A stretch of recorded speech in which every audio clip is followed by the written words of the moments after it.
And with that, I'm very pleased to introduce you to Carlos Restrepo. He is going to facilitate today's discussion and is the Chief Revenue Officer of Agolutions. Carlos? Hello, everyone. Glad to be here. Thank you, Emily, for the introduction and opportunity. We're going to talk today about what the future state of credentialing is. And as we kind of get into it, something that I wanted to point out up front was that when we start talking about kind of like future states and so forth, we think of the now, the near, and the future. And today we're going to really focus on the now and the near, and we can have a whole other conversation about the future, like 3 years, 5 years down the line, kind of thinking about what the future, that future state looks like. As for myself, my name is Carlos Restrepo. I've been in the association industry since 1995. I have my master's in nonprofit management and a happy CAE. I have my credential, and I've maintained my credential for about 12 years now. Agolutions as a company has been serving the association nonprofit space since 2005.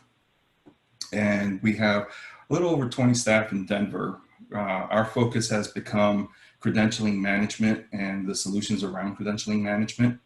We have created a credentialing engine and CredHQ for the credentialing space. That technology kind of came out of a passion for innovation and innovating, problem solving, and trying to figure out how we can deliver credentialing solutions to all credentialing sizes, all credentialing programs. So as we start thinking about the future state, a lot of times disruption is like a big word we hear, and the disruption that's coming. Well, credentialing is already being disrupted. We already know about a lot of organizations, and we have seen a lot of organizations looking at how they can deal with the disruption that's happening. Everything from nano learning and micro credentials to stackable credentials, how certification management works as a whole and its own kind of management solution. And as you can imagine, all of these different elements are kind of impacting the day-to-day operations of credentialing management, whether it's a department within a membership organization or a board that is sole business is credentialing. And what we're going to kind of think about as we talk about these disruptors are what are the three key influencers that are impacting this disruption. And we're going to talk about how people learn and how we're learning and how that impacts, about competition, and about perceived value. So as we move on, what is influencing the disruption? Well, how we learn is changing, right? Is change, has changed. Our learners and students are demanding more for less, right? The idea that there is a lot of potential for what can be made available to them and how much it costs them is a big influence on what they're looking for. And the other one that is really big and something that I think all of us have run into is as you need it kind of learning. We're coming up on Thanksgiving.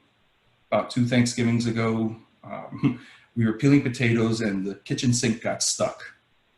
I didn't know how to go and clean out a kitchen sink, and I went to YouTube. I learned how to take apart the garbage disposal, clean it all out, put it back, and save Thanksgiving.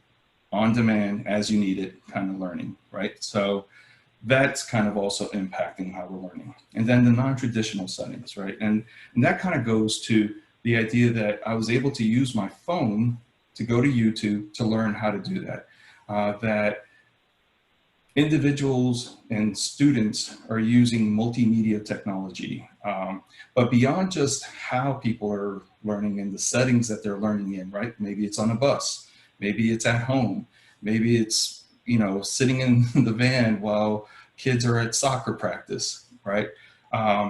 Beyond just the traditional settings, one of the things that also I like to think about is more how people are learning nowadays with technology and the mixture of information. So something that I've been kind of interested in is this concept of academic and vocational learning coming together. In the past, academic was very one track and vocational was kind of one track. And we're starting to see now that the blending of hands-on and academic really is taking off. And so I was reading an article about a high school in Washington State, Tesla STEM High School, where students that are taking AP psychology are also getting a forensics lab included with that. So not only are they examining the evidence and understanding what the information is, they're using that forensics lab to really kind of start to understand what they're seeing in terms of behavioral patterns and so forth, right? And that's just one example. I mean, you know, we've seen a lot of other areas where the vocational elements have a higher level of technology or a higher level of academic need.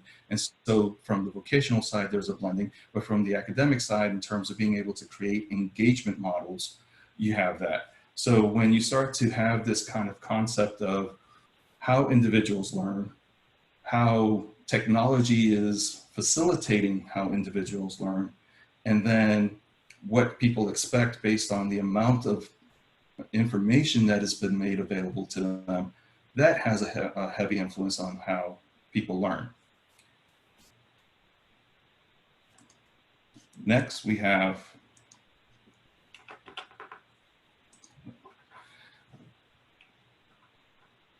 competition. So for-profit certifications, right? So we know that businesses are creating their own specialized credentials, certifications in their own software, technology, or business practices. That is impacting the credentialing space.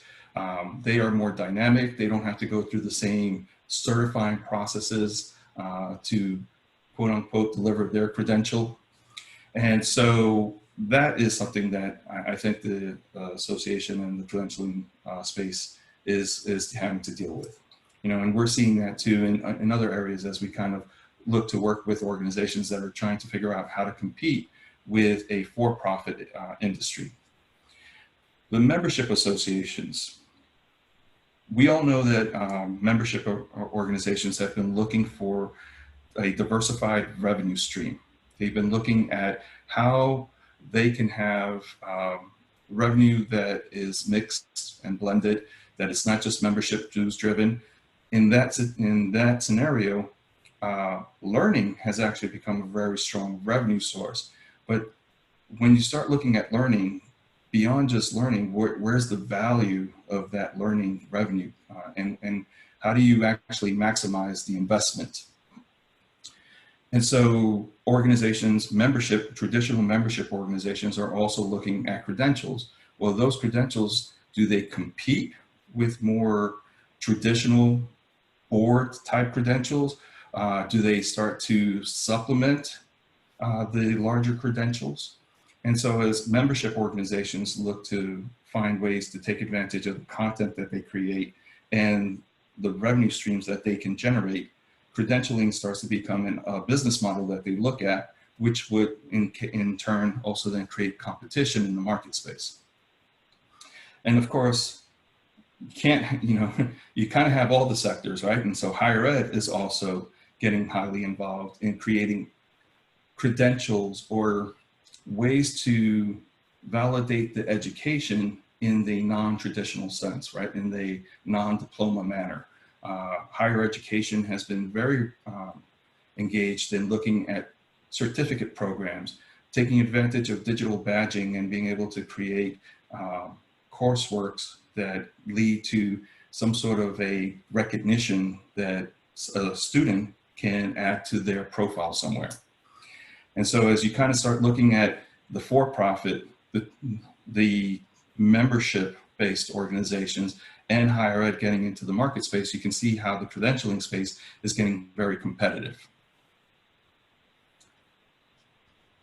From there, we start to also then think about how's the perceived value of a credential? What is the perceived value of a credential? We know that the baby boomers and the Gen Xers would go and invest in a credential, right? They would spend time getting a credential because it was part of their career path. In the new gig economy, where we see a lot of the younger generation being able to engage in what gig do they have today, and in some cases multiple gigs, you start to see a different perceived value to the traditional credential.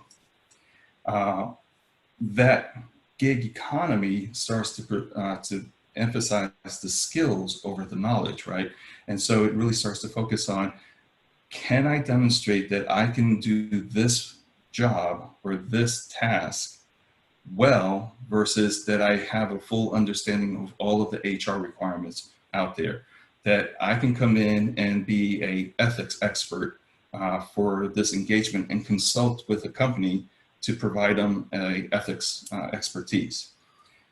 So if an individual is really kind of looking to build their skill set, their portfolio, that they can then leverage for engagements or in the gig economy, how is that individual going to be able to justify spending the time, the resources, and the money for a very large, broad credential when that's just part of their portfolio? And so as you kind of start thinking about credentials and what value they bring to your certificates, it's, you have to think about where are they and what are they using it for?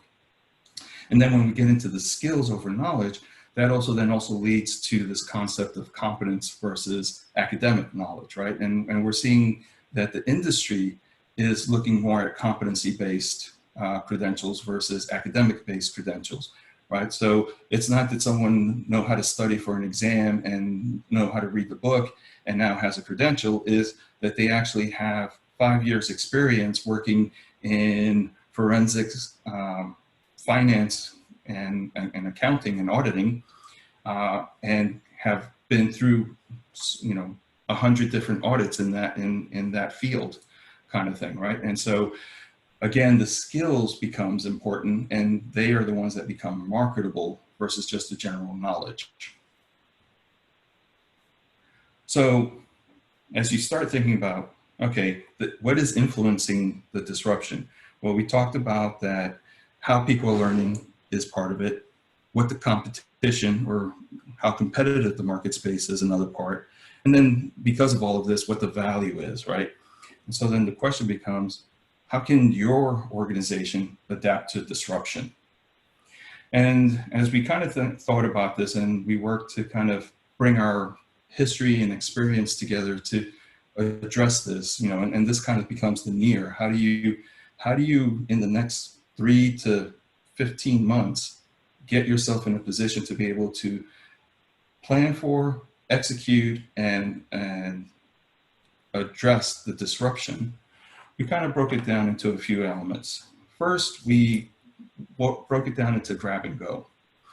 And when we define grab and go, we think of it more in the perspective of these 3 elements. We want it to be specific, we want it to be achievable, and we want a low entry point.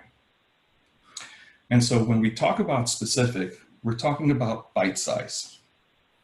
And bite size learning can be created from the content that you have in different ways, right? So you can do it by domain, where a lot of the traditional credentials has a core group of domains that they cover.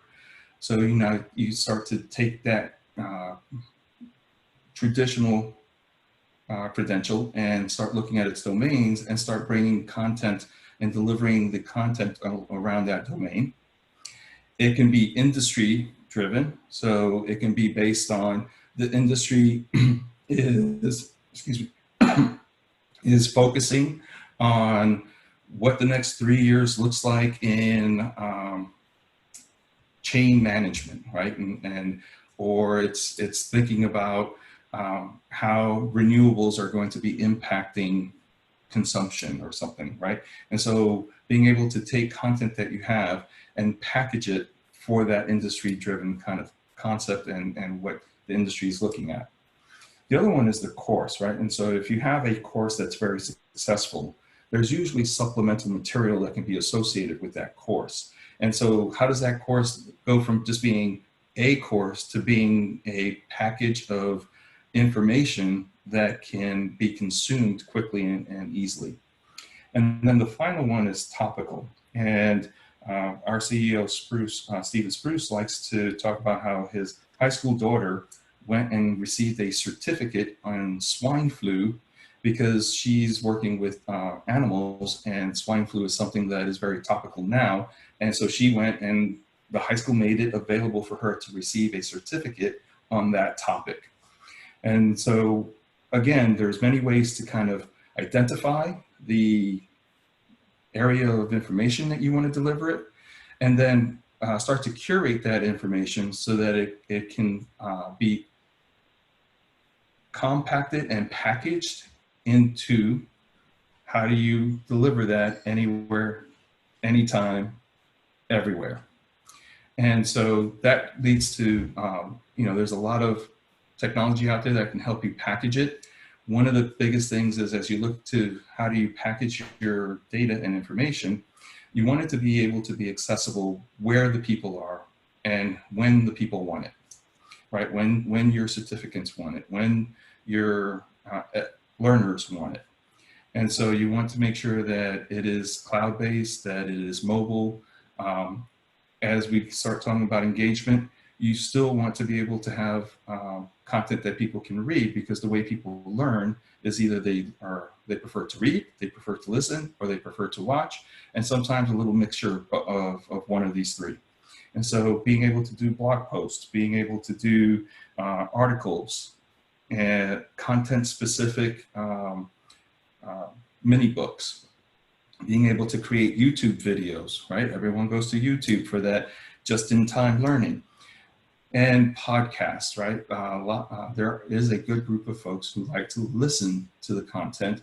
And when you create and create this, when you're creating that specific bite-sized learning and you want to match it to read, listen, watch, take advantage of bringing in professionals who know how to speak to the content so that it is engaging. Excuse me. With that engagement, you create the flexibility, right? And so you want to be flexible, not just in how it's delivered, but also in who has access. In the past, a lot of times, associations would be gatekeepers to knowledge for their members, right? It was a member value. So as you kind of think about who has access to your grab and go information, learn to be flexible in allowing people to access that information. While they may not be a member, they might end up becoming interested in a credential offering that you have, which leads to them becoming a member or being credentialed in your program and maintaining that credential for years. So, and as we were talking about before with that gig economy, you might find that there are individuals who are looking to bolster their skill sets that wouldn't necessarily have been part of your target base when you were looking to deliver a credential, one of your more traditional credentials, but might be very interested in a micro credential. And finally, the low entry point.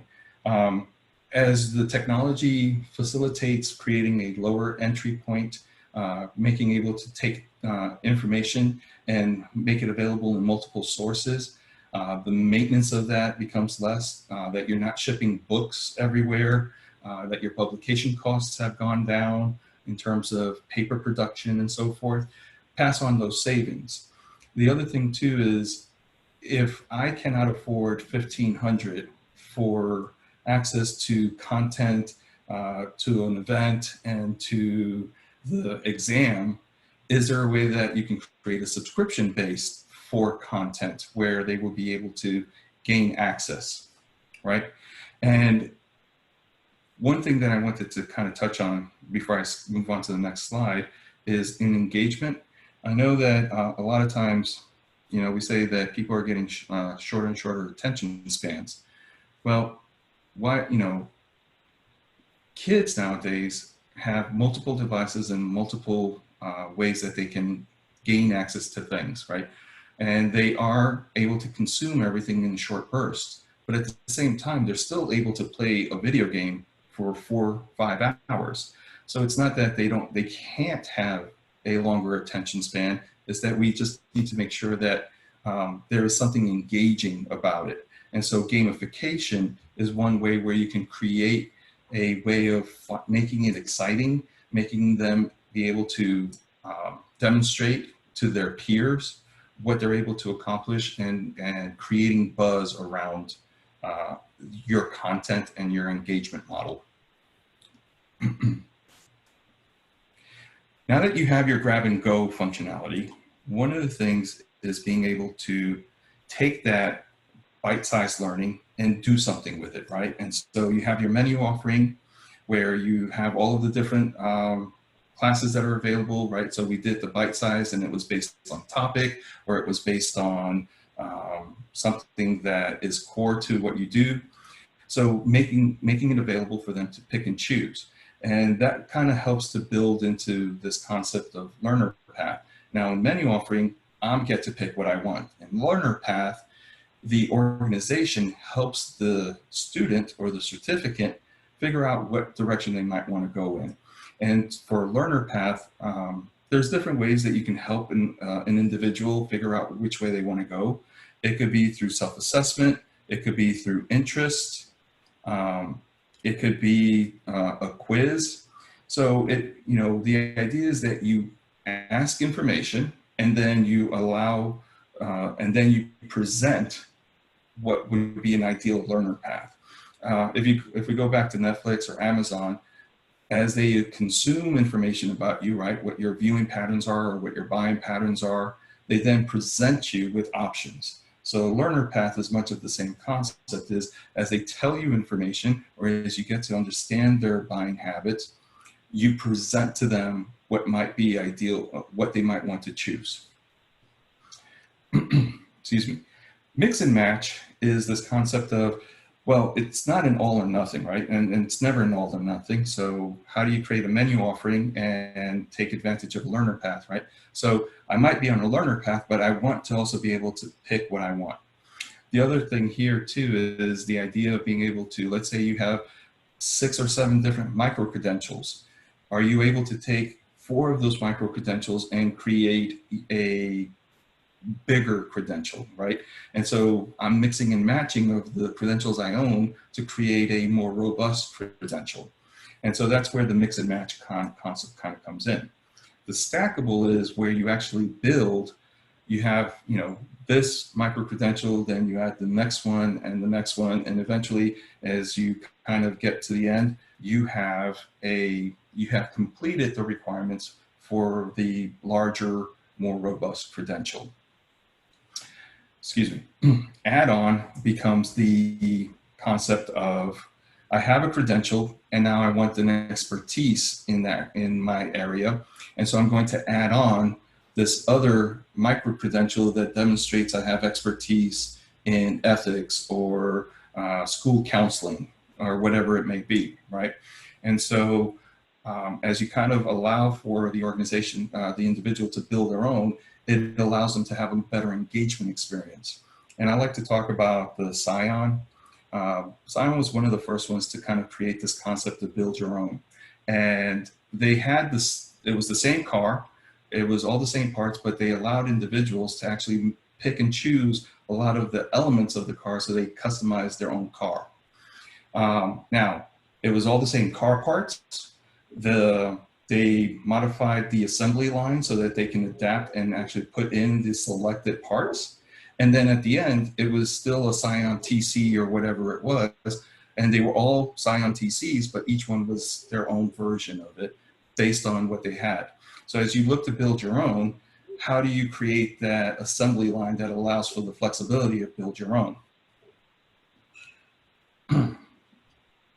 There, we kind of come in and start looking at, to do that, you need to think differently. You need to be agile, right? And so you need to start thinking about, how do I create that assembly line? How do I create the units, the elements of that car so that I can be flexible and then put it together into a credential? you need to rely on the volunteers that will bring in the perspective of the industry, will bring in the topical elements that are coming in. So it's not just about the volunteers that help you manage a credential more in the traditional sense, right? Not the board that does the question reviews, not the committee that sits and validates a credential, or the proctor. It is really about how do you bring in volunteers that help you understand the market that's happening, the market space that's happening, and so that you can be reactive or proactive instead of reactive. One of the things that you'll need to think about as you kind of work through this, right, and something that we have seen and we've been talking to customers about is, how do you simplify your governance? How do you take your bylaws that were built for a traditional credential and start to remove the business side of it from the governance, right? I think governance is still part of what makes associations trusted. And so the governance is not about removing it. It's about how to separate the business delivery of a credential from the definition of a credential, right? And in some cases, that governance, simplifying that governance also means tackling legislation. And I know I've seen a lot of organizations that have been working with their legislations, with their legislators to create portability or to address how to do smaller units of CEUs so that you can get credit for nano learning. So, you know, think about how do you start to create, how do you create the flexibility to build the assembly line that you need to build for the future of credentialing. Well, having said all that, one of the things that as I said, I'm a big fan of the association space. I've been in it for a long time, is don't lose sight of the goal. Don't lose sight of the fact that as organizations, we are still mission driven, that we are here to serve a greater purpose, and that we still want our credentials to be trusted, right? It's not just about putting something out in a product in the market. It's not a widget. It is something that is supposed to have value and it's supposed to be trusted. So don't lose sight of why you're here and what the purpose of your credential is, even if you're just making it smaller or easier to access. Finally, in Agile, the concept here is you got to learn how to just go after it, try things, iterate, you know, be iterative, try small things. Don't be afraid to fail, right?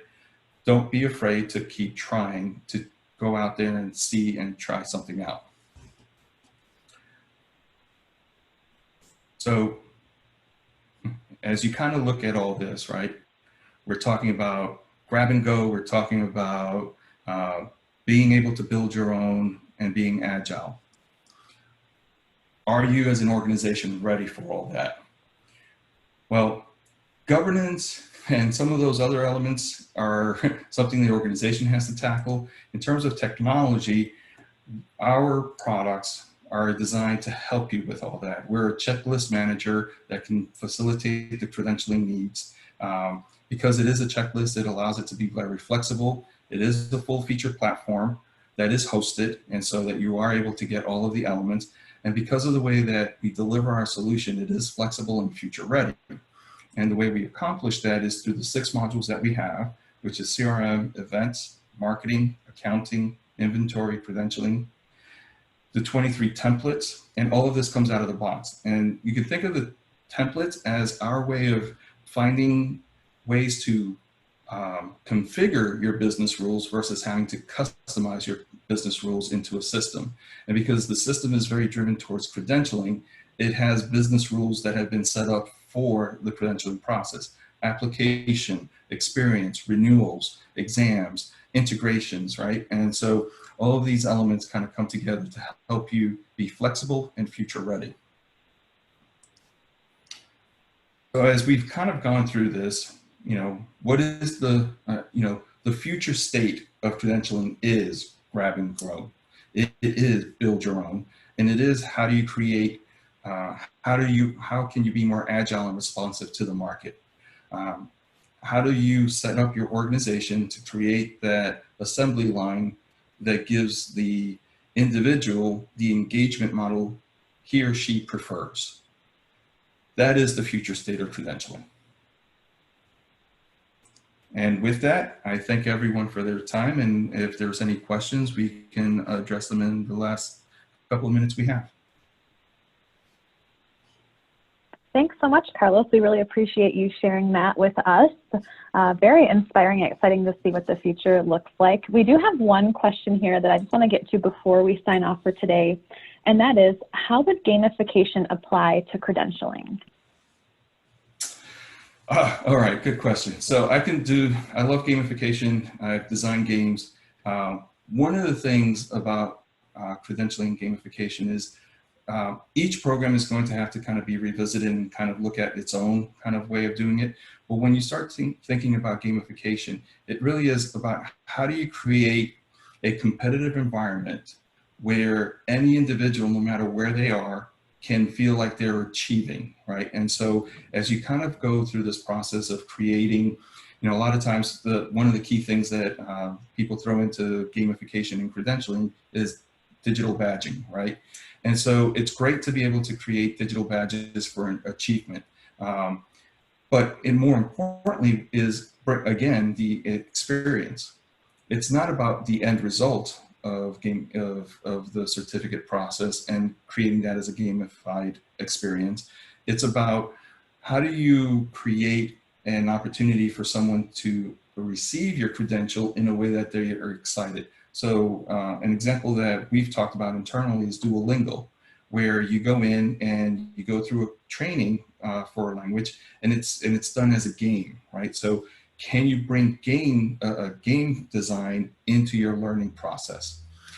Can you bring the idea of being able to show your progress to your peers? And so that there is this bit of like back and forth between them, so that there is more engagement and more excitement around your credential process. And again, for me, it's not the end result in gamification, it's about engaging in the process. Excellent, that's helpful. Another interesting one here, we are at the top of the hour, so just this last one. What is the thought process involved in determining appropriate pricing for a new credentialing program? That's a really good question, and I think it becomes more specific to the individual organization or the industry they serve. Sure. I am not a fan of giving anything away that has value, right? And so what I mean by that is, I believe that if you want people to perceive the value, they should have a little skin in the game. And so I know some people have looked at like a freemium model where you give away something and then they kind of start to pay for it a little bit more and more. I believe that as you kind of go through your costs of delivering the education and you look at the long-term value of the customer, you start to create pricing strategies around how do you keep them engaged, because retention, and all membership folks know this, retention is a lot cheaper than recruitment. And so once you have them, how do you keep them? And again, part of that is how do you create that low point of low barrier to entry, or or a way to keep them engaged. I would have to work with each individual. So Robert, we would probably have to take a look. I know that there are some good consulting firms out there that help organizations with this very specific issue, but we would be happy to discuss it offline with you and kind of just talk through some of the ideas. It really is based on the market. So Carlos, Adjolutions, thanks again so much for sharing your knowledge with us today. We really appreciate you.